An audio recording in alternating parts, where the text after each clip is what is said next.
नमस्कार दोस्तों, self study वाला के प्रीलिम्स के क्रैश कोर्स में आप सभी का स्वागत है।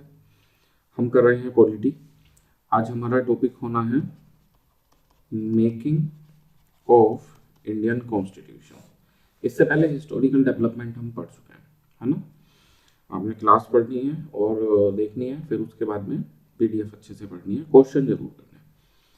तो मेकिंग ऑफ इंडियन कॉन्स्टिट्यूशन में हम 3 चीज़ें पढ़ेंगे। प्रीलिम्स के लिए काम का टॉपिक है ना, यहाँ से डायरेक्ट क्वेश्चन आ जाते हैं। क्या क्या पढ़ना है? सबसे पहले तो हमारी जो कॉन्स्टिट्यूएंट असेंबली है उसको पढ़ना है ना। जो कॉन्स्टिट्यूएंट असेंबली है वो कैसे बनी, उसका आइडिया सबसे पहले किसने दिया। इसमें कई चीज़ें हैं ना कि उसका आइडिया सबसे पहले किसने दिया, किस मिशन की रिकमेंडेशन पे वो बनी, फिर पहली मीटिंग कब हुई, दूसरी मीटिंग कब हुई, अस्थायी अध्यक्ष कौन थे, स्थायी अध्यक्ष कौन थे, इस तरह की चीज़ें। कुछ इसके फैक्ट हैं इससे रिलेटेड की, फिर कब संविधान अडॉप्ट किया गया, कब एनफोर्स किया गया, उसके जो इंग्लिश वर्जन के कैलीग्राफर कौन थे, जो हमारा संविधान है उसको डेकोरेट किया गया है तो वो किसने किया। ये सारी चीजें हम यहाँ कॉन्स्टिट्यूएंट असेंबली में पढ़ेंगे। इसके बाद है इंटरिम गवर्नमेंट। ये मेकिंग ऑफ इंडियन कॉन्स्टिट्यूशन का पार्ट नहीं है, पर सोचो कि जब ब्रिटिशर्स हमारे ऊपर शासन कर रहे थे तो एक गवर्नमेंट उनकी थी और दूसरा जो कॉन्स्टिट्यूशन है वो उनका था। कॉन्स्टिट्यूशन का काम 1935 का एक्ट कर रहा था और गवर्नमेंट। तो जब वो हमें छोड़ के जाएंगे तो हमें ये दोनों चीजें अपनी लानी पड़ेंगी ना। तो संविधान तो हमारी सभा बन गई, वो काम कर रही है, और 1950 में अपना संविधान लिया। सरकार भी तो अपनी लानी पड़ेगी। अब सरकार जो चुन के आएगी पहली, तो पहले इलेक्शन तो 1951-52 में हुए, है ना। तो पहली चुनी हुई सरकार तो यहाँ आएगी, तो यहाँ से यहाँ तक 5 साल भी तक कोई सरकार काम करेगी, है ना। तो 1946 में ही इंटरिम गवर्नमेंट बन गई थी, उसने आज़ादी तक काम करा। फिर इंटरिम गवर्नमेंट रीस्ट्रक्चर्ड हुई, एक दूसरी इंटरिम गवर्नमेंट बनी, दोनों प्रोविजनल गवर्नमेंट है ना। तो ये 2 गवर्नमेंट बनेंगी, एक 1947 तक काम करेगी 46 से, और दूसरा फिर 47 से 1951-52 तक, जब तक ये नहीं हो जाता ना। तो ये भी हम यहाँ पे पढ़ेंगे। इससे भी क्वेश्चन आते हैं कि कौन सा पोर्टफोलियो किसके पास था। ये तीसरा हमें पढ़ना है सोर्स ऑफ इंडियन कॉन्स्टिट्यूशन। क्या चीज कहां से, किस संविधान से ली गई है, इस पे भी क्वेश्चन आते हैं ना। और लास्ट में एक मिसलेनियस देख लेंगे कि कोई स्टेटमेंट संविधान सभा के बारे में किसी ने कोई विशेष बात बोला है, इस तरह की चीजें, तो वो हम इसमें देखेंगे, है ना।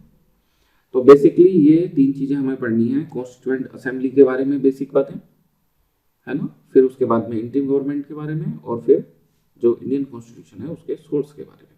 डन।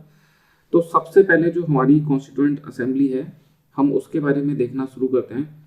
सबसे पहला पॉइंट हमें उसके बारे में देखना है कि आइडिया।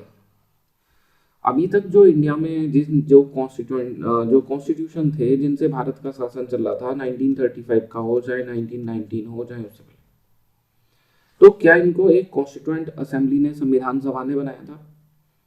ब्रिटेन से बन के आते थे, है ना। तो पहली बार किस आदमी ने बोला कि भारत पे शासन करने के लिए जो संविधान बनाओगे वो भारत की संविधान सभा ने बनाया हो? ऐसे नहीं कि बाहर से बन के आ गया हो, हमारे ऊपर रूल कर रहे हो तो हम ही तो उस एक्ट को बनाएंगे, उस कॉन्स्टिट्यूशन को हम ही तो बनाएंगे। तो ये आइडिया सबसे पहले किसने दिया, इस पे क्वेश्चन आ जाते हैं ना। आप क्रोनोलॉजी में देखना, नंबर 1 ये आइडिया दिया है, सबसे पहले नाम आता है एम.एन. रॉय, इंडिया के कम्युनिस्ट लीडर थे, है ना।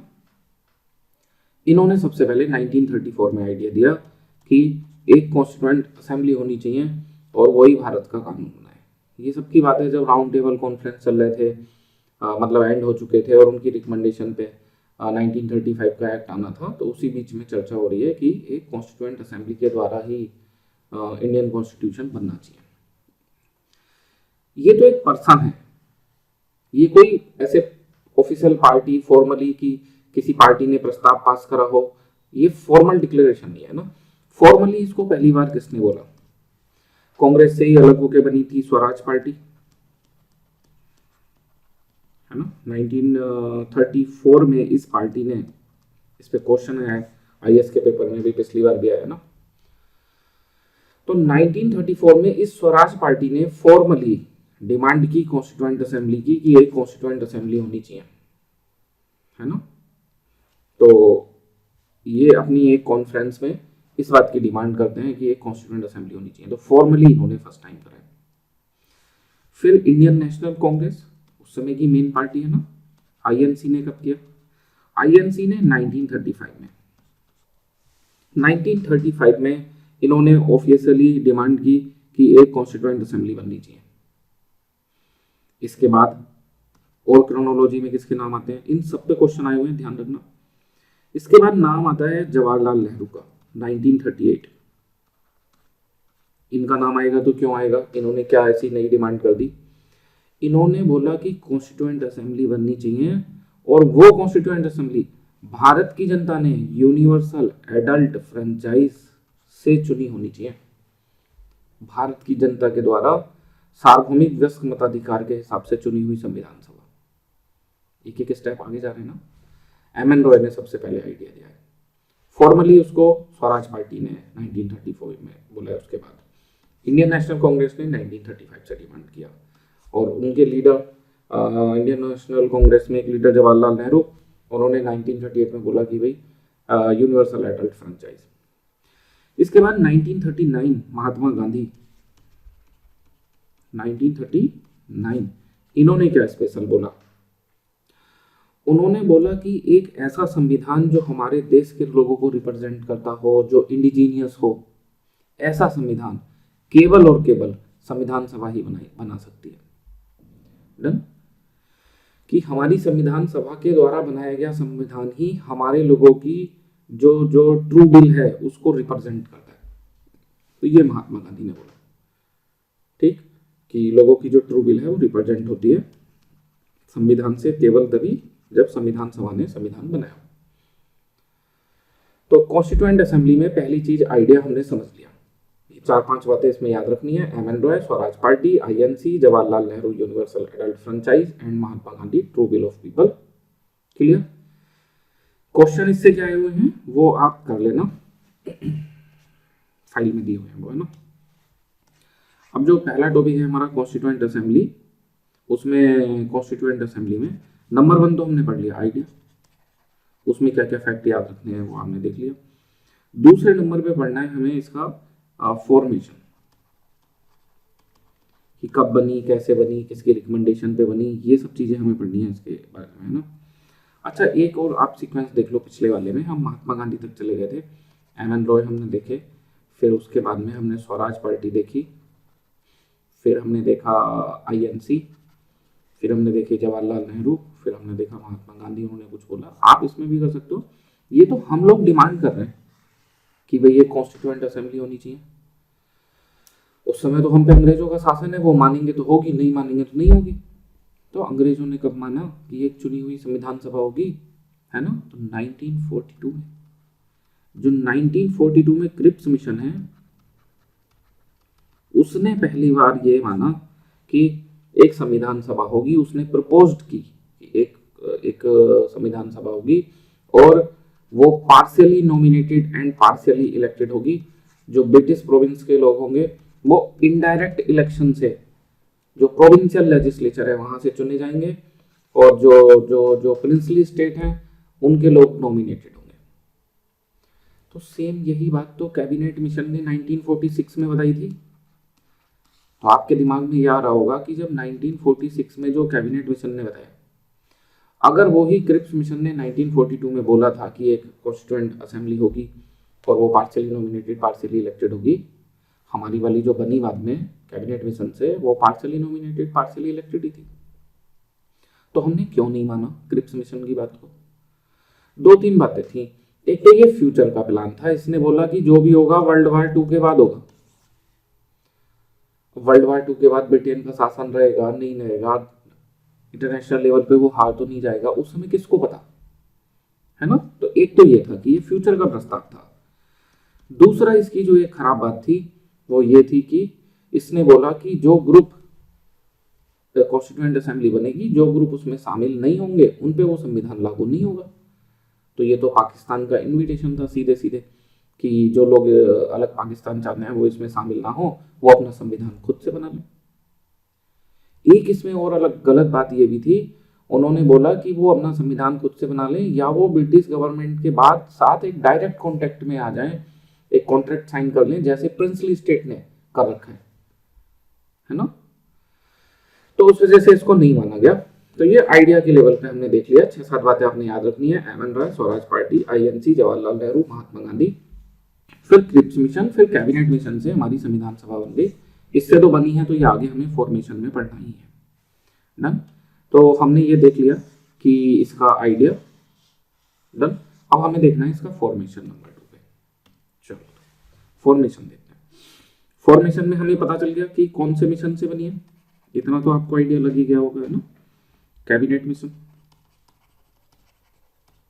कब का मिशन है? 1946। तो इसमें क्या क्या बातें याद रखनी है आपको, ऐसे ध्यान रखो। एक तो थे उस समय ब्रिटिश प्रोविंस और दूसरे हैं प्रिंसली स्टेट। तो इसमें तो इन्होंने बोला है नॉमिनेशन होगा, कौन आदमी जाएगा संविधान सभा में, वो नॉमिनेशन से। और जो ब्रिटिश प्रोविंस हैं वहां पे होगा इनडायरेक्ट इलेक्शन।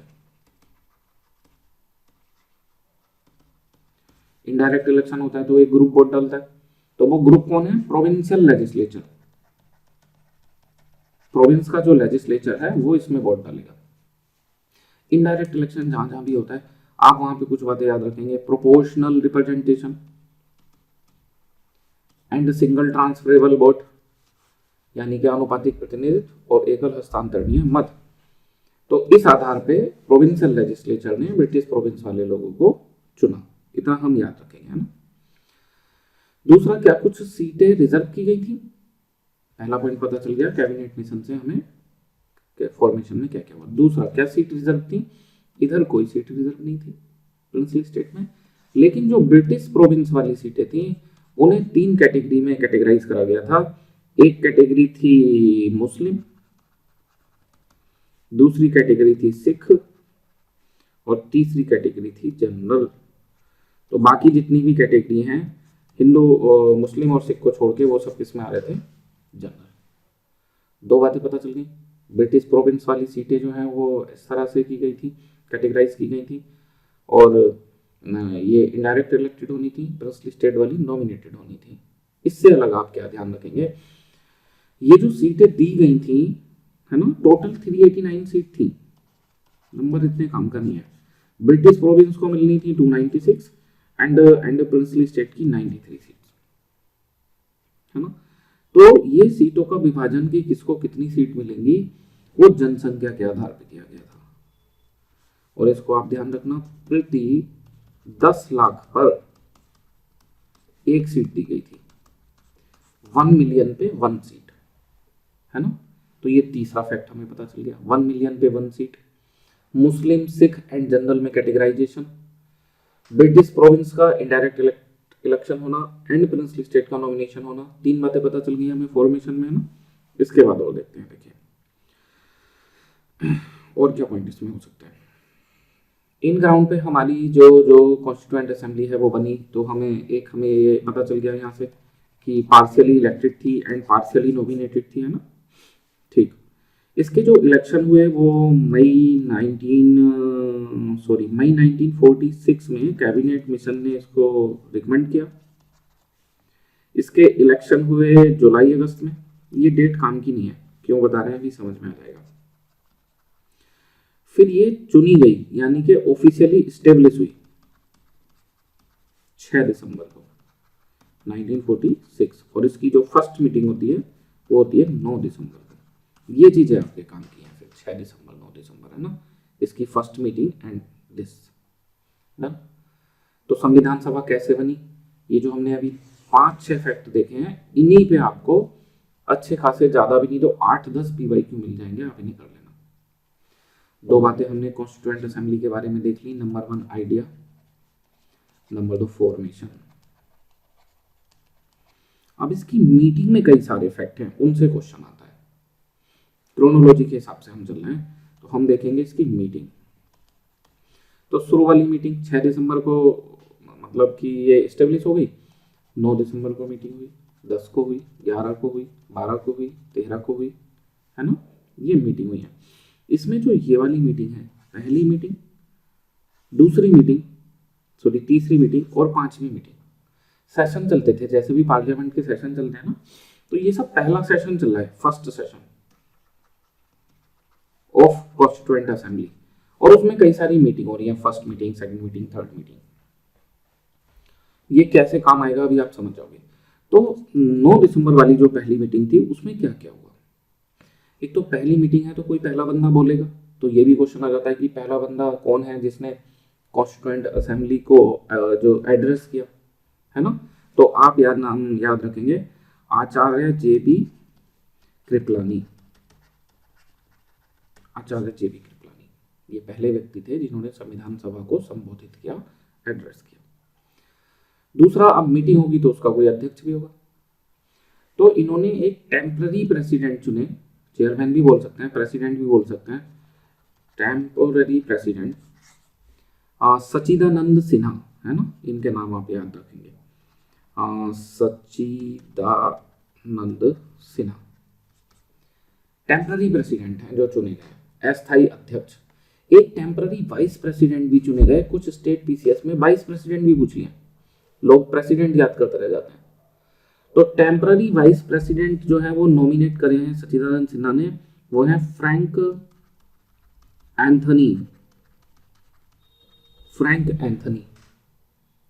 तो 9 दिसंबर की मीटिंग में क्या क्या याद रखना है, temporary president Sachchidanand Sinha, temporary vice president, chairman भी बोल सकते हैं ना, फ्रैंक एंथनी, एंड सबसे पहले एड्रेस कौन कर रहे हैं, JB कृपलानी।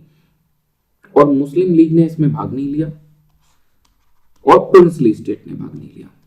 ये 4 बातें हमने पहली मीटिंग में याद कर ली। 9 दिसंबर वाली मीटिंग में JB कृपलानी, टेम्पररी में Sachchidanand Sinha, Frank Anthony and Muslim League ने पार्टिसिपेट नहीं किया एंड प्रिंसली स्टेट ने नहीं किया। ठीक, ओके। इसके बाद में दूसरी मीटिंग में कुछ नहीं पूछा जाता, जो सेकेंड मीटिंग है इसमें कुछ नहीं पूछा जाएगा। फर्स्ट मीटिंग का आपको याद हो गया, बस ऐसे सुनते चले जाओ, ऐसे के ऐसे क्वेश्चन होते चले जाएंगे, गारंटी है इस बात की, है ना। 11 दिसंबर वाली जो मीटिंग है इसमें क्या क्या होता है, तो एक तो वही होगा, यहाँ जो टेम्पररी चुने हैं तो परमानेंट चेयरमैन या परमानेंट प्रेसिडेंट कौन चुने गए, डॉक्टर राजेंद्र प्रसाद, है ना। डॉक्टर राजेंद्र प्रसाद को परमानेंट चेयरमैन चुना गया तीसरी मीटिंग में, 11 दिसंबर वाली में। डेट भी आ जाती है इसमें, तो ध्यान रखेंगे आप, 11 दिसंबर की मीटिंग है ना।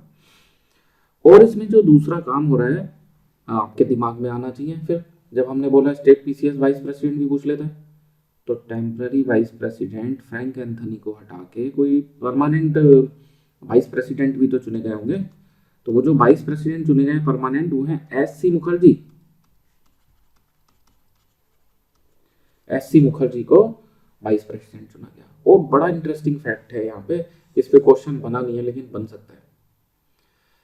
जब संविधान सभा रीस्ट्रक्चर्ड हो गई तो प्रिंसली स्टेट ने उसमें शामिल हो गए, प्रिंसली स्टेट, है ना। और जो मुस्लिम लीग के वो प्रतिनिधि थे जो इंडियन टेरिटरी में आ रहे थे, जो हिस्से भारत के भाग बनने थे, वो भी शामिल हो गए। तो काम थोड़ा ज्यादा होने की वजह से और प्रिंसली स्टेट के होने की वजह से एक और वाइस प्रेसिडेंट चुने गए। दो वाइस प्रेसिडेंट थे संविधान सभा के, और दूसरे वाइस प्रेसिडेंट थे बीटी कृष्णामाचारी, इनको आप याद रखेंगे, दूसरे वाइस प्रेसिडेंट। और इसमें तो शायद एक एग्जाम में ये भी क्वेश्चन आया हुआ है कि ऐसे कौन से मेंबर थे जो प्रिंसली स्टेट को रिप्रेजेंट कर रहे थे, है ना। तो 11 दिसंबर की मीटिंग में क्या क्या याद रखना है हमें, परमानेंट चेयरमैन चुन लिए गए doctor Rajendra Prasad, and permanent vice president चुने गए SC मुखर्जी। और बाद में, है ना, जब प्रिंसली स्टेट का शामिल होना डिसाइड हो गया तो उससे कुछ पहले, है ना, सेकंड परमानेंट वाइस प्रेसिडेंट चुने गए VT कृष्णामाचारी। इसको ध्यान रखें हमें ना, BT कृष्णामाचारी। डन। तो 11 दिसंबर की मीटिंग में क्या क्या हुआ ये हमने देख लिया। 9 दिसंबर की मीटिंग में याद रह जाएगा, 9 दिसंबर की मीटिंग में एक आप याद रखेंगे JB कृपलानी, पहले व्यक्ति हैं जिन्होंने एड्रेस किया है। दूसरा आप याद रखेंगे सच्चिदानंद सिन्हा, फ्रैंक एंथनी, मुस्लिम लीग का शामिल ना होना, प्रिंसली स्टेट का शामिल ना होना। 10 में कुछ नहीं याद रखना। फिर 11 दिसंबर वाले में doctor Rajendra Prasad, SC Mukherjee, sorry आया हुआ इन पे question, SC Mukherjee, and BT Krishnachari. फिर आती है 13 दिसंबर वाली मीटिंग, है ना, इसमें क्या क्या याद रखना है। तो बहुत फेमस है, जवाहरलाल नेहरू ने यहाँ पे प्रस्तुत किया ऑब्जेक्टिव रिजोल्यूशन। ऑब्जेक्टिव रिजोल्यूशन, इसमें संविधान सभा के उद्देश्य से बताया गया कि हम कैसा संविधान बनाएंगे। और अभी हमारा संविधान कैसा है वो किसमें लिखा है, हमारी प्रियम्बल में, प्रस्तावना में। तो ये ऑब्जेक्टिव रिजोल्यूशन ही बाद में अमेंडेड फॉर्म, इसका संशोधित रूप प्रियम्बल बना। पूरा संविधान बनाने के बाद इस ऑब्जेक्टिव रिजोल्यूशन को अमेंड किया गया, कुछ संशोधन किए गए और फिर उसे प्रस्तावना के रूप में स्वीकार किया गया। तो हमारी अभी की प्रस्तावना इस ऑब्जेक्टिव रेजोल्यूशन पे बेस्ड है, ये आप याद रखेंगे। शुरू की 5 मीटिंग हो गई। कुछ पीसीएस ने ऐसे भी पूछा हुआ है कि ऑब्जेक्टिव रेवोल्यूशन जो ऑब्जेक्टिव रेजोल्यूशन है वो किस मीटिंग में स्वीकार किया गया। इस वजह से हमने ये बीच वाली डेट लिखी थी कि 10 में कुछ नहीं हुआ, 12 में कुछ नहीं हुआ। तो आपको जो ऐसे फैक्ट हैं क्रोनोलॉजी में फिर वो याद नहीं रखने पड़ेंगे, आप खुद बता दोगे कि 5th मीटिंग थी, ये 2nd 3rd मीटिंग थी, ये 1st मीटिंग थी, है ना, हम उन्हें रटेंगे नहीं, इतना हमें पता चला, ठीक है। अच्छा, ये जो ऑब्जेक्टिव रिजोल्यूशन है, जो कि ये बड़ी चीज है, इसमें डिसाइड हो रहा है कि हम कैसा संविधान बनाएंगे। तो ये कब पास हुआ, तो ये भी पूछता है। तो ये 1946 चल रहा है, इसके बाद अगले साल 1947 में, है ना, 22 जनवरी 1947 को ये पास हुआ है। इसका मतलब संविधान सभा इस उद्देश्य प्रस्ताव से एग्री हो जाती है और वो इसको पास कर देते हैं कि हाँ, हम लोग ऐसा उद्देश्य के साथ अपना संविधान बनाएंगे। 22 जनवरी तक की डेट आपको याद रह जाएगी, ठीक है। इसके बाद की कहानी देखते हैं। देखिए, इसके बाद में सब कुछ सही चल रहा है, हमारी संविधान सभा 9 दिसंबर 1946 से काम में लगी हुई है। 22 जनवरी 1947 को हमने अपने ऑब्जेक्टिव क्लियर कर लिए, है ना, ऑब्जेक्टिव रिजोल्यूशन पास हो गया। जनवरी है, जून में समझ लेना, है ना। 22 जनवरी 1947 को सब कुछ बढ़िया चल रहा है। और 20 फरवरी 1947 को ही ब्रिटेन के जो प्राइम मिनिस्टर हैं क्लीमेंट एटली, वो ये घोषणा कर देते हैं कि भाई जल्दी जल्दी संविधान बना लो, अब ना हम आपको 30 जून 1948 को इंडिपेंडेंस दे देंगे, फ्री कर देंगे। सब कुछ बढ़िया हो रहा था, उधर संविधान भी बनना है, उधर क्लीमेंट एटली ने घोषणा भी कर दी कि 30 जून 1948 को हम स्वतंत्र कर देंगे। इसी बीच में क्या हुआ कि चूंकि मुस्लिम लीग अभी भी कॉन्स्टिट्यूएंट असेंबली में शामिल नहीं है, प्रिंसली स्टेट भी शामिल नहीं है, डिस्प्यूट भी लगातार चल रहा है, ये इसकी दूसरी साइड है जहां डिस्प्यूट चल रहा है। तो उन डिस्प्यूट में ब्रिटेन के प्राइम मिनिस्टर ने 3 जून 1947 को फिर एक घोषणा कर दी और उसमें कह दिया कि जो लोग संविधान सभा में शामिल नहीं हैं, जो उससे सहमति नहीं रखते, उन पे ये संविधान लागू नहीं होगा। इसे कहते हैं कि ये कराए पे पानी फेरना, है ना। तो फिर ऐसा संविधान बनाने का क्या फायदा जो भारत के अधिकांश हिस्से, सोचो अभी का पाकिस्तान, बांग्लादेश और जो प्रिंसली स्टेट्स हैं, हैदराबाद, जम्मू कश्मीर, वहां कहीं लागू नहीं होगा, तो कितने ही हिस्से पे लागू होगा, है ना। तो एक डेडलॉक क्रिएट हो गया। फिर 3 जून 1947 को ही भारत के गवर्नर जनरल थे उस समय लॉर्ड माउंटबेटन, है ना। तो जो लॉर्ड माउंटबेटन है वो अपना प्लान लाते हैं, माउंटबेटन प्लान, और ये डिसाइड होता है कि भारत को डिवाइड किया जाएगा, इंडिया एंड पाकिस्तान में 2 डोमिनियन बनेंगे। तो लॉर्ड माउंटबेटन प्लान ये भी आता है 3 जून 1947 को। अब ये तो प्लान है, इसको अगर एग्जीक्यूट करना है, लागू करना है, तो कोई एक्ट बनाना पड़ेगा। तो इंडियन इंडिपेंडेंस एक्ट 1947 फिर ये लाया गया और इससे इंडिया और पाकिस्तान के 2 डोमिनियन बना दिए गए। ये हम ऑलरेडी कवर कर चुके हैं, ठीक, अपनी पिछली क्लास में देख चुके हैं हम इसको। तो हमें यहाँ पे क्या क्या कुछ डेट जो हम पीसीएस के हिसाब से खासकर काम किए हैं, 9 दिसंबर 1946 याद रखना है। 6 दिसंबर 1946 जो एस्टेब्लिशमेंट था वो तो मुश्किल से आएगा, इसको रखना है। फिर 11 दिसंबर 1946 परमानेंट चेयरमैन चुने गए और ये समय ना 13 दिसंबर को ऑब्जेक्टिव रिजोल्यूशन आ गया 1946, इसको भी आप याद रखना, ठीक। फिर ये भी याद रखना है आपको 22 जनवरी 1947 की जो हमारा ऑब्जेक्टिव रिजोल्यूशन है पास हो गया। फिर आपने जो ये 20 फरवरी है 1947 क्लीमेंट एटली की घोषणा, वो भी याद रखनी है। फिर आपने 3 जून भी याद रखना है, 1947 माउंटबेटन प्लान जो है वो आता है इस 3 जून 1947 को। डन। इसके बाद में फिर 22 जुलाई में भी हमने पिछली क्लास में देखा था 1947, उसमें इंडियन इंडिपेंडेंस एक्ट आ जाता है और 2 डोमिनियन बन जाते हैं। अब आप सोच के बताओ क्या होगा इससे आगे।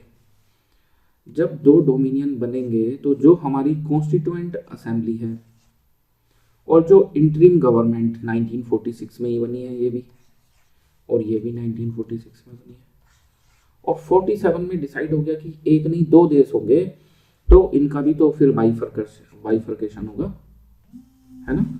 तो हम अभी खाली भारत के रेस्पेक्ट में देख रहे हैं। इंडिया के रेस्पेक्ट में हमने देखा कि एक रीस्ट्रक्चर्ड कॉन्स्टिट्यूएंट असेंबली बनेगी। कॉन्स्टिट्यूएंट असेंबली से रिलेटेड फैक्ट हमने देख लिए, और अब क्रोनोलॉजी में हमें इससे रिलेटेड भी 4-5 फैक्ट देखेंगे कि रीस्ट्रक्चर्ड कॉन्स्टिट्यूएंट असेंबली में ऐसे क्या बदलाव आ गए। काफी बड़े बदलाव आए, हम देखेंगे, उन पे क्वेश्चन भी आता है। और इंटरिम गवर्नमेंट भी चेंज हो गई। जो फर्स्ट इंटरिम गवर्नमेंट थी तो इंटरिम गवर्नमेंट 2 बनेगी, और उनमें डिफरेंस करने के लिए इस इंटरिम गवर्नमेंट 2 को first cabinet of independent India, स्वतंत्र भारत का प्रथम मंत्रिमंडल कह दिया जाता है, और ये जो है पुनर्गठित संविधान सभा कह दी जाती है। तो अभी ये हमारा दूसरा टॉपिक है, हम बाद में पढ़ेंगे। अभी तो हम संविधान सभा ही पढ़ रहे हैं, तो इसी को आगे देखते हैं ना। संविधान सभा में क्या बदलाव आए। देखो, पहली संविधान सभा अंग्रेजों के प्लान से बन रही है, उनका अभी भी हम पे कंट्रोल है, उन्होंने हमें आजाद नहीं करा और हम संविधान बना रहे हैं। तो स्थिति क्लियर नहीं है कि संविधान बनेगा तो क्या होगा, क्या इससे अंग्रेजों की परमिशन लेनी पड़ेगी, क्या रानी की अनुमति लेनी पड़ेगी, क्या होगा, अभी कुछ क्लियर नहीं है ना कैबिनेट मिशन में। बस ये है भारतीय अपना कानून बना रहे हैं, फिर हमें वो किसी से पास कराना पड़ेगा। मतलब उसकी जो जो जो सॉवरेनिटी थी, जो संप्रभुता थी, वो क्लियर नहीं थी। लेकिन 1947 के एक्ट ने जो इंडियन कॉन्स्टिट्यूएंट असेंबली थी उसको एक सॉवरेन बॉडी बना दिया। ये एक सबसे बड़ा इसमें अंतर था, है ना। एक सोवरेन स्टेटस मिल गया इंडियन कॉन्स्टिट्यूएंट असेंबली को, संप्रभु स्टेटस मिल गया। इसको आप याद रखेंगे, प्री में आ सकता है। नंबर 1। नंबर 2, जब ये डिसाइड हो गया कि कौन कौन इससे भारत में रहेंगे, कौन बाहर जाएंगे, तो जो इंडियन टेरिटरी के मुस्लिम लीग के मेंबर थे, तो मुस्लिम लीग के वो मेंबर जो इंडियन टेरिटरी में थे वो कॉन्स्टिट्यूएंट असेंबली में शामिल हो गए। जो चेंज आए, जो एक्ट से चेंज आए वो भी हम देख रहे हैं, और जो जो जो वैसे चेंज आ रहे हैं वो भी हम देख रहे हैं। ये तो 1947 के एक्ट में लिखा है, वहां से चेंज आया। दूसरा, जो प्रिंसली स्टेट थी उन्होंने भी ज्वाइन कर लिया कॉन्स्टिट्यूएंट असेंबली को, जो भारत के हिस्से में आ रही थी। नंबर 3, जो कॉन्स्टिट्यूएंट असेंबली है उसने पार्लियामेंट की तरह, जो सेंट्रल लेजिस्लेचर है उसकी तरह काम करना शुरू कर दिया। ये फर्स्ट पार्लियामेंट बन गई है ना कॉन्स्टिट्यूएंट असेंबली। बड़े अंतर आ रहे हैं, ये है ना, सोवरेन स्टेटस मिल जाना, इसका फर्स्ट पार्लियामेंट की तरह काम करना। अब जो हमारी कॉन्स्टिट्यूएंट असेंबली है वो एक बार संविधान सभा बनाने के लिए मिलती है, संविधान सभा या कॉन्स्टिट्यूएंट असेंबली कहलाती है। तब उसके चेयरपर्सन होते हैं डॉक्टर राजेंद्र प्रसाद, और एक बार वो कानून बनाने के लिए मिलती है एज ए पार्लियामेंट, तब उसके अध्यक्ष होते हैं जीवी मावलंकर।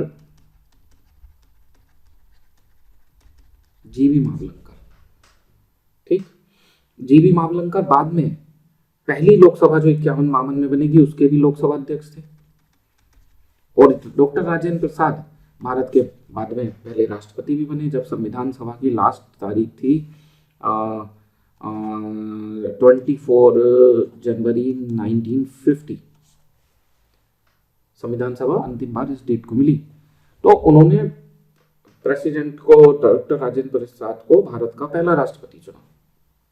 ठीक, तो ये क्वेश्चन भी आता है कि भारत के लोकसभा के पहले अध्यक्ष कौन थे, जीवी मावलंकर, इसको भी आप याद रखेंगे। बाकी और छोटे-मोटे फैक्ट भी हैं, जैसे कि सदस्यों की संख्या पहले 389 थी, अब तो 299 रह गई। प्रिंसली स्टेट के पहले टोटल थे 296 एंड इधर 93। तो वो इधर हो गए जो है 70 एंड 229। ये सब आपके उतने काम का नहीं है, आप इसको स्किप कर सकते हो। तो हमने क्या क्या देख लिया, देखो इसमें हम अभी पहला ही टॉपिक देख रहे हैं हमारा कॉन्स्टिट्यूएंट असेंबली। इसमें हमने देख लिया आइडिया के बारे में, लाइन से हमने आपको बता दिया MN Roy, Swaraj party and Congress and फिर Jawaharlal Nehru, Mahatma Gandhi, Cripps mission, cabinet mission, finally cabinet mission से बन गई। तो दूसरा हमने देख लिया इसमें फॉर्मेशन, कैबिनेट मिशन से में बनी, कितनी जनसंख्या पे कितनी सीट थी, है ना, ये सब चीज़ें हमने देखी। और तीसरा हमने देख लिया इसकी मीटिंग्स, तो वो जो कि 9 दिसंबर, 13 दिसंबर, 11 दिसंबर किस तरह से क्या क्या मीटिंग हुई है वो सब हमने देख लिया, है ना। ओके, अब देखना है इसमें कि जो संविधान कब पूरा हो गया, कितनी बार ये मिले, कितने सेशन थे, लागू कब से हुआ, इस तरह के कुछ, यानी कि हमें मेजरली देखना है enactment and enforcement of constitution. Constitution का इनेक्टमेंट, अधिनियम कब बना वो, और उसका एनफोर्समेंट कि वो लागू कब से हुआ। डन, तो इसके बारे में देखते हैं। देखिए इनेक्टमेंट एंड एनफोर्समेंट जो है वो कब से हुआ। हम क्रोनोलॉजी के हिसाब से चल रहे हैं, तो इस वजह से हमने इसको पार्ट्स में कैटेगराइज कर रखे हैं, वरना हम चाहते तो इकट्ठे भी सारे फैक्ट बता सकते थे, बट हमारा ऐसे मानना है कि आप जितना ज़्यादा सिस्टमेटिकली पढ़ते हैं आपको रिकॉल करने में उतनी आसानी रहती है और आपका रिवीजन उतनी जल्दी हो जाता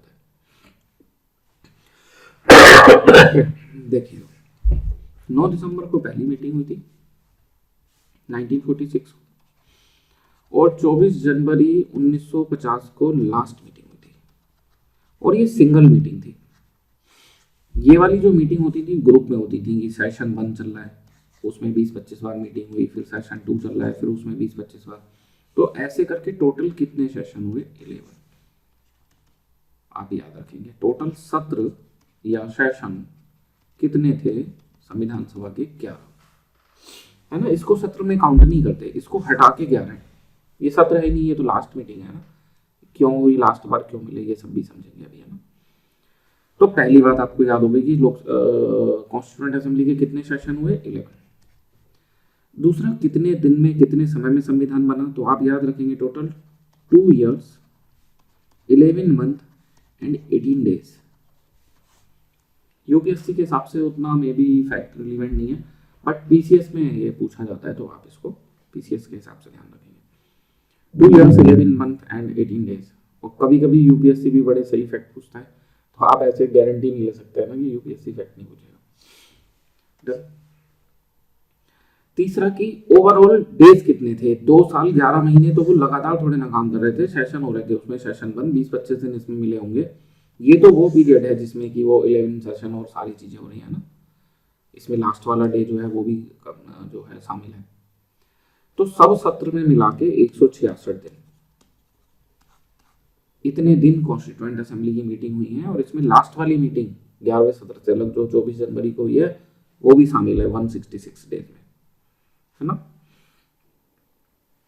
ओके, तो आप ऐसे समझो कि हुआ क्या है, सेशन 1 हुआ, फिर सेशन 2 हुआ, फिर सेशन 3 हुआ, इन्होंने छोटी छोटी, इनके बीच में ऐसा नहीं है काम रुक जाता था, बीच में कमेटी बनी हुई थी, उन जिन कमेटी को जो जो काम दिया हुआ था, किसी को यूनियन कॉन्स्टिट्यूशन, किसी को स्टेट कॉन्स्टिट्यूशन, किसी को फंडामेंटल राइट, हर चीज पे कमेटी बनी हुई थी, तो वो कमेटी अपना अपना काम करती रहती थी। और फिर सत्र होता था, सब मिलते थे, अपने अपने जो भी उन्होंने सोचा है संविधान के बारे में वो सब यहाँ पे कंपाइल किया जाता था। तो इसको ड्राफ्टिंग चल रही होती थी इसकी लगातार, है ना। ओके, तो आप ये बता सकते हो कि जो 11वां सत्र है, अंतिम सत्र, वो कब चला होगा, पहला सत्र कब चला होगा। पहले सत्र की, देखो ये बातें याद नहीं करेंगे, फैक्ट हैं, इन पे क्वेश्चन आगे तो हम करेंगे लेकिन रटेंगे नहीं। पहले सत्र की शुरुआत आपको पता है 9 दिसंबर को पहली मीटिंग हुई है, तो इसकी शुरुआत आपको पता है, तो ये क्या हुआ होगा, दिसंबर या बहुत से बहुत जनवरी 1947 तक चला होगा, हमारे काम का नहीं है। पहले सत्र का हमें आइडिया लग गया, 9 दिसंबर 1946 से शुरू हुआ है, 20-25 दिन का सत्र होता है, तो इसी दिसंबर में खत्म हो गया होगा। 11वें सत्र की अंतिम तिथि, लास्ट डेट आपको पता है, सोच के देखो, अगर नहीं पता तो पॉज करके वीडियो और रिकॉल करो क्या होगी। 26 नवंबर 1949 है ना उसकी। अब वो कब शुरू हुआ था इसकी आपको कोई जरूरत नहीं है। अगर अंतिम सत्र पूछ लिया जाए तो आप तुक्का लगाने की स्थिति में तो आ गए। प्रथम सत्र पूछ लिया जाए कब से कब तक चला, तुक्का लगाने की स्थिति में आ गए ना। तो जो 11वें सत्र का अंतिम दिन है उस दिन जो है संविधान को स्वीकार कर लिया गया, सॉरी एडप्ट कर लिया गया, एक ही बात है ना, लागू नहीं किया गया, एडप्ट कर लिया गया। अब और एक बात आप समझेंगे, इसमें हुआ क्या कि एक पर्सन है BN राव, जो संविधान है उसके लीगल एडवाइजर हैं। ये क्वेश्चन आता है कि संविधान के विधिक सलाहकार या लीगल एडवाइजर कौन थे, ना BN राव। इन्होंने कई देशों की यात्रा करी, उनके संविधान देखे, वो कैसे ड्राफ्ट हैं, किस तरह से उन्होंने उसके पार्ट बनाए हैं, ये देखा और एक ड्राफ्ट तैयार करा, इनिशियल ड्राफ्ट। ये भारत के संविधान का सबसे पहला ड्राफ्ट था, इनिशियल ड्राफ्ट। फिर ये भारत लौट के आते हैं, इतने में भारत में जो समितियां हैं वो सब काम कर रही हैं अपने अपने, और फिर ये वो एक इनिशियल ड्राफ्ट तैयार करते हैं। वो ड्राफ्ट ड्राफ्टिंग कमेटी को दिया जाता है, जिसके चेयरपर्सन डॉक्टर भीमराव अंबेडकर हैं। और डॉक्टर भीमराव अंबेडकर उनके एक इनिशियल ड्राफ्ट के बेसिस पे, और जो लोग संविधान बना रहे हैं उनके बेसिस पे संविधान का एक ड्राफ्ट तैयार करते हैं। जैसे अभी आप पढ़ते हो पार्ट 1 में क्या है, 2 में क्या है, 3 में क्या है, एक पूरी ड्राफ्टिंग होती है। फिर उस पूरी ड्राफ्टिंग की एक रीडिंग होती है, वो पूरी संविधान सभा को पढ़ के सुनाया जाता है ना। फिर सब लोग उसमें आपत्तियां दर्ज कराते हैं, ये होना चाहिए, ये नहीं होना चाहिए। मौलाना अबुल कलाम है, वो कहते हैं कि एडल्ट फ्रेंचाइज मत दो, अभी भारत की जनता उतनी शिक्षित नहीं है ना। तो ऐसे बहस होती है, वाद विवाद होते हैं। फिर उसमें उनके सजेशन लिए जाते हैं, उनमें से कुछ माने जाते हैं और एक नया ड्राफ्ट तैयार करा जाता है और फिर उसकी रीडिंग होती है। फिर यही वाद विवाद होते हैं और फिर सबके सलाह लेके फिर अगला ड्राफ्ट तैयार करा जाता है और उसकी रीडिंग होती है। और जब उसकी रीडिंग पे सब सारा सदन एग्री हो जाता है तो यूनानिमसली उस संविधान को सब लोग एडॉप्ट कर लेते हैं। कब करते हैं? 26 नवंबर 1949 को। तो अगर आपको ये कहानी पता है तो आप कई क्वेश्चन के आंसर के तुक्के लगा सकते हो कि अंतिम सत्र कब हुआ, तो आपको पता है कि भाई 26 नवंबर 1949 लास्ट डेट है, उससे थोड़ा सा पहले 20-25 दिन कवर कर लेंगे तो हो जाएगा। डन। दूसरा कि अंतिम वाचन कब हुआ, हिंदी में इनको क्या बोल रहे हैं, वाचन। की संविधान के कुल कितने वाचन हुए? 3, 1, 2, 3 रीडिंग या 3 वाचन हुए। तो अंतिम वाचन कब हुआ, तो उसका भी आप अंदाजा लगा लोगे कि 26 नवंबर के आसपास। 26 नवंबर को तो वो अंतिम वाचन स्वीकार कर लिया गया, जो सदस्य थे उन्होंने उस पर हस्ताक्षर कर दिए, है ना। तो ये कहानी के लिए है सारी चीजें कि संविधान सभा ऐसे ऐसे काम कर रही थी, इससे आपका थोड़ा काम चल जाएगा, है ना। जो 26 नवंबर 1949 है उसको finally doctor Bhimrao Ambedkar reading के बाद में एक मोशन रखते हैं कॉन्स्टिट्यूएंट असेंबली के सामने कि इस संविधान को पास किया जाए, स्वीकार किया जाए, और संविधान सभा उसे स्वीकार कर लेती है।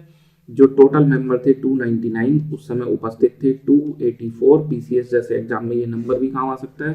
284 लोग रिप्रेजेंट थे, उन्होंने हस्ताक्षर करे, भारत का संविधान इनेक्ट हो गया, भारत का संविधान एडप्ट हो गया। और उसको एक उन्होंने थोड़ा फिलोसफिकल टच देने के लिख दिया कि गिव टू देमसेल्व्स, कि हम उसे खुद को आत्मार्पित स्वीकृत करते हैं, इस तरह से ना। डन। तो एडप्ट और इनेक्ट हो जाता है भारत का संविधान इस डेट में। 299 में से 284 लोग जो है उसको स्वीकार कर लेते हैं। डन। इसके आगे की कहानी यहां तक सब क्लियर हो गया, संविधान, है ना। और एक बात आप ध्यान रखना, संविधान के कुछ प्रावधान जैसे नागरिकता वगैरह इमीडिएट इफेक्ट से यहीं से लागू हो गए। अगर पेपर में आ जाए पूरा संविधान 26 जनवरी 1950 को ही लागू हुआ तो गलत हो जाएगा ना। और ये जो इन्होंने 26 नवंबर 1949 को एडप्ट और इनेक्ट किया है ना, वो क्या है? Draft constitution. उसकी जो फाइनल कॉपी है, भाई हस्ताक्षर तो हो गए, तो आप लोगों में दिमाग में क्वेश्चन आना चाहिए कि आप ये पढ़ते हो कि 24 जनवरी 1950 को संविधान सभा एक बार फिर मिली और उन्होंने संविधान पे हस्ताक्षर किए, तो फिर तब क्या किया था 26 नवंबर 1949 को?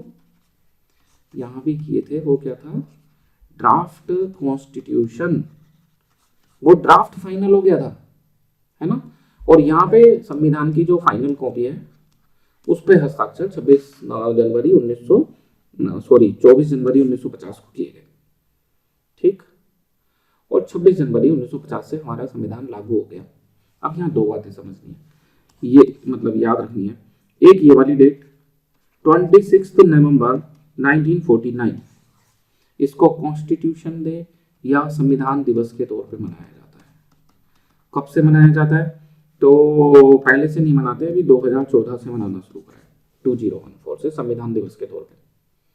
प्रतिवर्ष 26 नवंबर को, ये वर्ष हटा दो, प्रतिवर्ष 26 नवंबर को क्या मनाया जाता है? संविधान दिवस। क्यों मनाया जाता है? इस दिन हमारा संविधान हमने एडॉप्ट किया था, स्वीकार किया था, इनेक्ट किया था, अधिनियमित हुआ था, लागू नहीं हुआ था ना।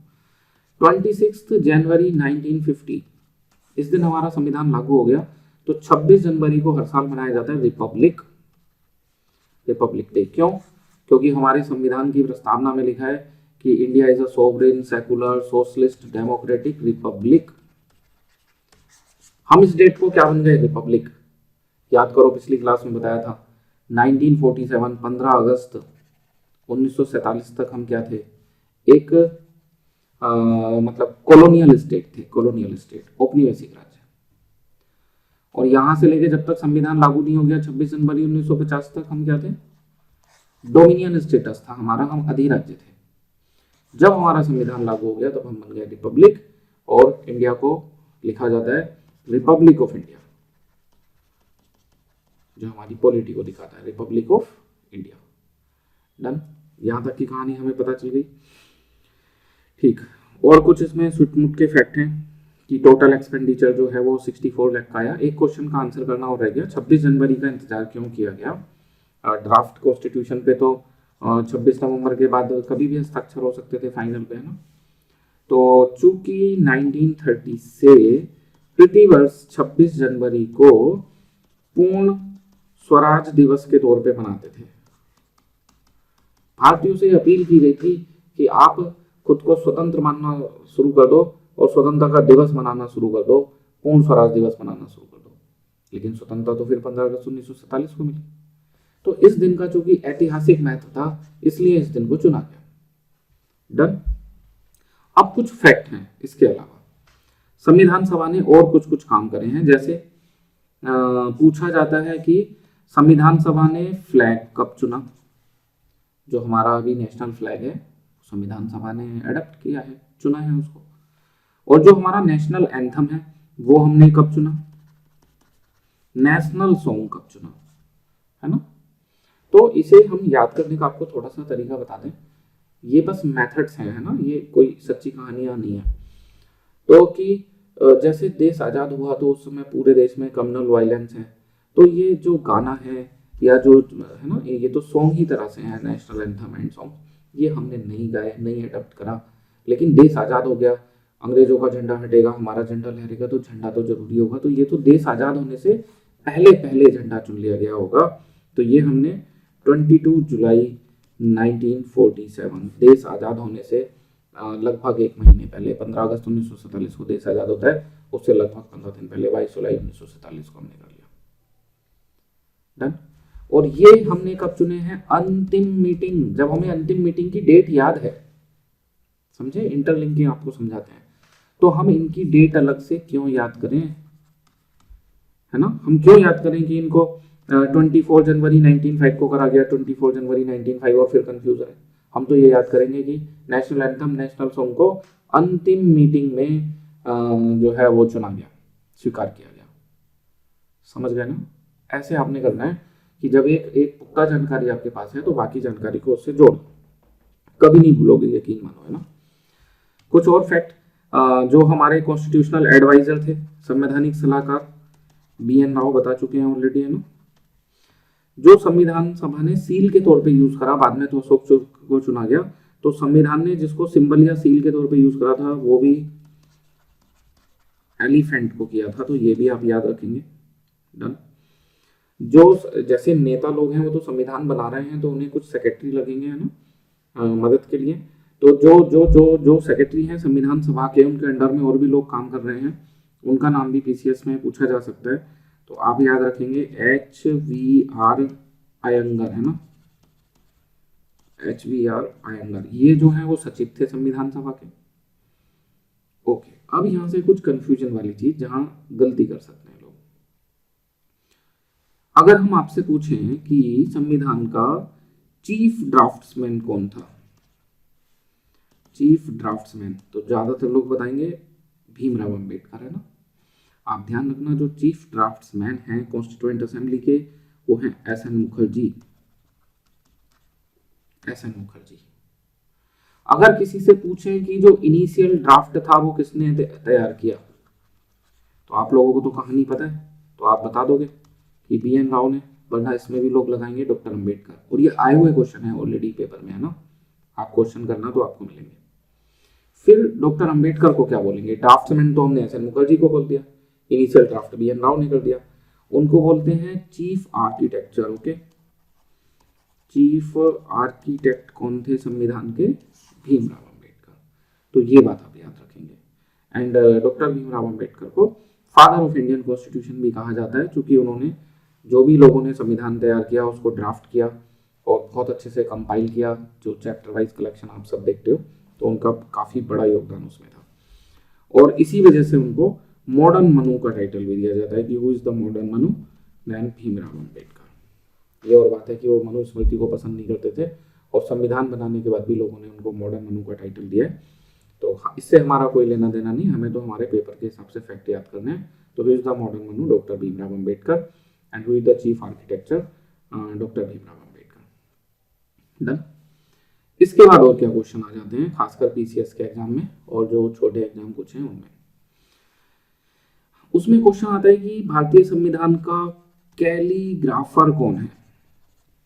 जो ओरिजिनल कॉन्स्टिट्यूशन है वो हैंड रिटिन है, उसको किसी ने लिखा है, तो उसका कैलीग्राफर या उसका सुलेखक कौन है। तो इसमें 3 क्वेश्चन आते हैं, इंग्लिश वर्जन के कौन है, हिंदी वर्जन के कौन है, और प्रीएम्बल के कौन है। प्रस्तावना के अलग से पूछते हैं। तो आप याद रखोगे, इंग्लिश वर्जन के जो कैलीग्राफर हैं वो हैं प्रेम बिहारी नारायण रायजादा, प्रेम बिहारी नारायण रायजादा इंग्लिश वर्जन के कैलीग्राफर हैं। इटैलिक स्टाइल में इन्होंने कॉन्स्टिट्यूशन को हैंड रिटिन लिखा है ना। ओके, और इनके बारे में शायद एक बात कही जाती है कि इन्होंने इसका कोई चार्ज वगैरह नहीं लिया, तो दिस कि ओरिजिनल कॉन्स्टिट्यूशन के राइटर या सुलेखक हैं। हिंदी वर्जन के जो कैलीग्राफर हैं, हिंदी वर्जन के वो हैं इसमें बसंत कृष्ण वैद्य, बसंत कृष्ण वैद्य, तो ये याद रखेंगे। ठीक, प्रियम्बल के कैलीग्राफर कौन है, तो वही सेम इंग्लिश वाले, प्रेम बिहारी नारायण रायजादा। काम चल गया आपका, कैलीग्राफर कौन है, इंग्लिश के प्रेम बिहारी नारायण रायजादा, प्रियम्बल के प्रेम बिहारी नारायण रायजादा, और हिंदी वाले के बसंत कृष्ण वैद्य। कैलीग्राफर के बाद जो दूसरी चीज पूछी जाती है वो है कि इसको इल्यूमिनेट किसने किया है, इसकी डेकोरेशन किसने की है, ऑर्नामेंटेशन। तो ये भी 3 पूछा जाएगा कि इंग्लिश वाली कॉपी, आप ओरिजिनल कॉपी अच्छा कभी देखना किसी चैप्टर की, सर्च करके गूगल पे तो आपको मिलेगी। वो ऐसे ही यहाँ पे साइडों पे सुंदर सुंदर सजाया गया है, और चैप्टर की शुरुआत है, मान लो फंडामेंटल राइट, तो वहाँ बड़ी बढ़िया सी ऐसे पेंटिंग बनाई गई है, बड़ा सुंदर तरीके से संविधान लिखा गया है। सॉरी। तो उसके कैलीग्राफर कौन है, सुलेखक कौन है, तो आपने देख लिया। डेकोरेट किसने करा है, इंग्लिश वर्जन को किसने कराया, हिंदी वर्जन को किसने कराया, प्रियम्बल को किसने कराया, ये भी आप देख लो ना। जो इंग्लिश वर्जन को डेकोरेट करा है वो है नंदलाल बोस, 2 लोगों ने मिलकर करा है। नंदलाल बोस कहाँ के थे पता है, जो रविन्द्रनाथ टैगोर का ओपन स्कूल था शांति निकेतन, वहां के कलाकार हैं। और दूसरे हैं नंदलाल बोस के साथ में बेहोहर राम मनोहर सिन्हा। डन। तो इन लोगों ने इसको इंग्लिश वर्जन को डेकोरेट किया। ठीक, हिंदी वाले को किसने डेकोरेट किया है, तो इसमें हिंदी वाले में नाम आता है इनका नंदलाल बोस। ठीक, और प्रियम्बल को किसने कराया, उसमें इनका नाम आता है बेहोहर राम मनोहर सिन्हा, बेहोहर राम मनोहर सिन्हा। डन। तो ऐसा करके हमारे जो हमने constitution sorry making of Indian constitution में क्या क्या पढ़ना था बताएं। 3 चीजें पढ़नी थी, है ना। पहला कॉन्स्टिट्यूएंट असेंबली पढ़नी थी, दूसरा हमें इंटरिम गवर्नमेंट पढ़नी थी, एंड एक हमें सोर्स पढ़ने थे, सोर्स ऑफ इंडियन कॉन्स्टिट्यूशन, है ना। तो कॉन्स्टिट्यूएंट असेंबली हमारी लगभग फाइनल हो गई। इसमें हमारा बस एक लास्ट टॉपिक बचा है, कमेटीज, है ना। जो कॉन्स्टिट्यूशन असेंबली है उसने कमेटी बना के काम किया, तो किस कमेटी के चेयरपर्सन कौन थे ये सब हमें देखना है, और उसके बाद में इंटरिम गवर्नमेंट देखनी है और सोर्स देखने हैं। तो ये हम अपना कल की क्लास में देखते हैं ना। आज इस क्लास में इतना ही करते हैं। आपके कोई भी डाउट हैं तो आप उनको क्लियर कर सकते हैं। तो आज इस क्लास में इतना ही। जय हिंद, जय भारत।